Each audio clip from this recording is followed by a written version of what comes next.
നമസ്കാരം. Welcome to Geetha's ഭക്തി ഗീതം. വൺ ഡേ വൺ ശ്ലോകം. Shrimad Mahabhagavatam 544th day. Today 15th sloka of second chapter, Pradhama Skanda, first skanda. For details please see the description box. Geetha's ഭക്തി ഗീതം, ഒരു ദിവസം ഒരു ശ്ലോകം. ശ്രീമദ് മഹാഭാഗവതം. ഇന്ന് 544 ദിവസം. പ്രഥമസ്കന്ധത്തിലെ 2ാമത്തെ അധ്യായത്തിലെ 15ാമത്തെ ശ്ലോകമാണ് ഇന്ന് പാരായണം ചെയ്യുന്നത്. ഓം നമോ ഭഗവതേ വാസുദേവായ.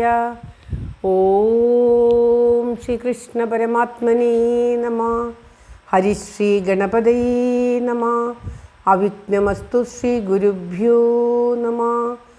ഓം തത്സത്.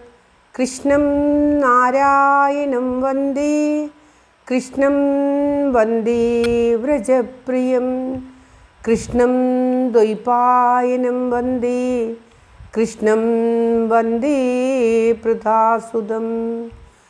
ശ്രീപരമാനന്ദനാഥനായ അദ്വൈതദീപമായി, മോക്ഷേക്ഷു വൃന്ദമന്ദാരമായി, കാരുണ്യവാരിധിയായി വിഭൂദേശനാം നാരായണൻ മമ മന്ദത മാറ്റണം.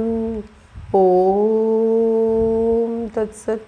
ശ്രീമദ് മഹാഭാഗവതം പ്രഥമസ്കന്ധത്തിലെ 2ാമത്തെ അധ്യായത്തിലെ 15ാമത്തെ ശ്ലോകം.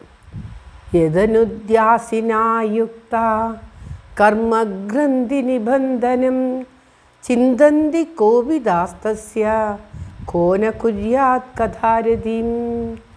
ഓം തത്സത്.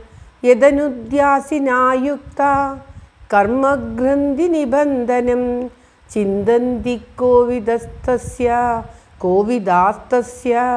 കോന കുര്യാത് കഥാരതിം.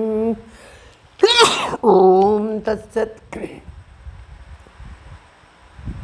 പറയുകയാണ്, ഈ കഴിഞ്ഞ ശ്ലോകങ്ങളിലൊക്കെ ധർമാനുസൃതമായ കർമ്മം കൊണ്ട്, സാധാ ധർമാനുസൃതമല്ലാത്ത കർമ്മം കൊണ്ട് യാതൊരു ഫലവുമില്ല.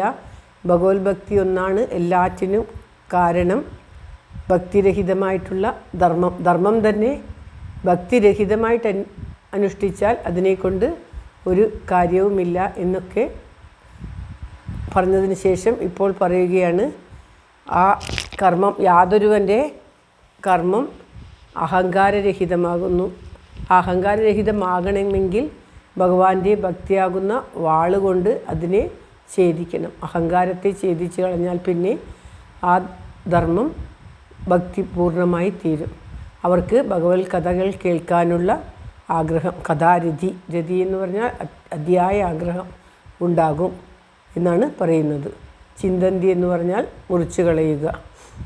ആ വാളുകൊണ്ട് യദനുദ്യാസിന കർമ്മ, ആ യാതൊരുവൻ്റെ കർമ്മം യുക്തരായിട്ടുള്ള വിദ്വാൻമാർ ഭഗവത് കഥ കൊണ്ട് മുറിച്ചു കളയുന്നുവോ അവർക്ക് ഭഗവത് കഥയിൽ ആസക്തി ഉണ്ടാകും എന്നതിൽ ഒരു സംശയവുമില്ല എന്നാണ് പറയുന്നത്. ഭഗവത് കഥ മാത്രമേ പിന്നീട് അവർക്ക് വേണ്ടി വരികയുള്ളൂ. നമ്മുടെ അഹങ്കാരം, അതായത് ഞാൻ ചെയ്യുന്നു, ഞാൻ ധർമ്മം അനുഷ്ഠിക്കുന്നു, അതിൻ്റെ ഫലം ഞാൻ അനുഭവിക്കുന്നു, ഞാൻ എന്നുള്ള ആ ലൗകികമായ ചിന്ത, എന്നാൽ സാധിക്കുന്നു, ഞാൻ ചെയ്യുന്നു, ഞാൻ പറയുന്നു എന്നുള്ള ആ ഞാൻ എന്നുള്ള അഹങ്കാരം ഇല്ലാതായി കഴിഞ്ഞാൽ പിന്നെ നമുക്ക് ഭഗവാൻ മാത്രമേ ഉള്ളൂ.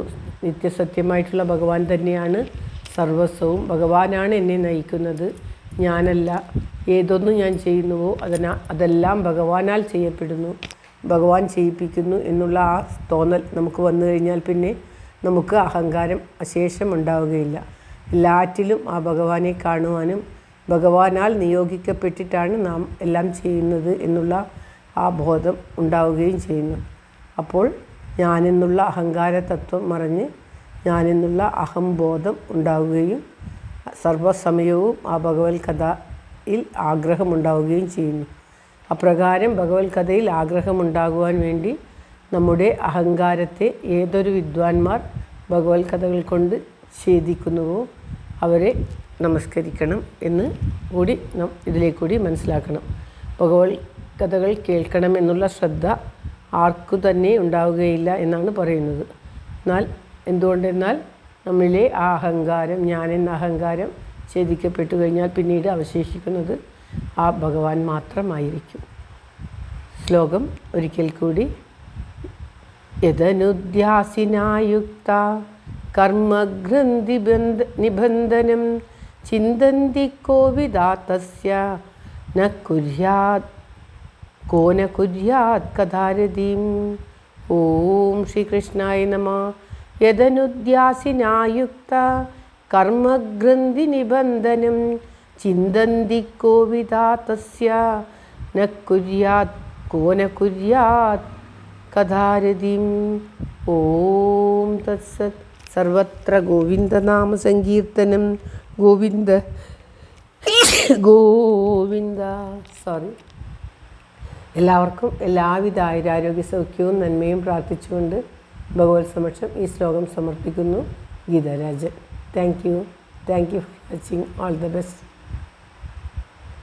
എല്ലാവർക്കും എല്ലാവിധ ആയുരാരോഗ്യ സൗഖ്യവും നന്മയും വീണ്ടും വീണ്ടും പ്രാർത്ഥിച്ചുകൊണ്ട് ഓം തത്സത്.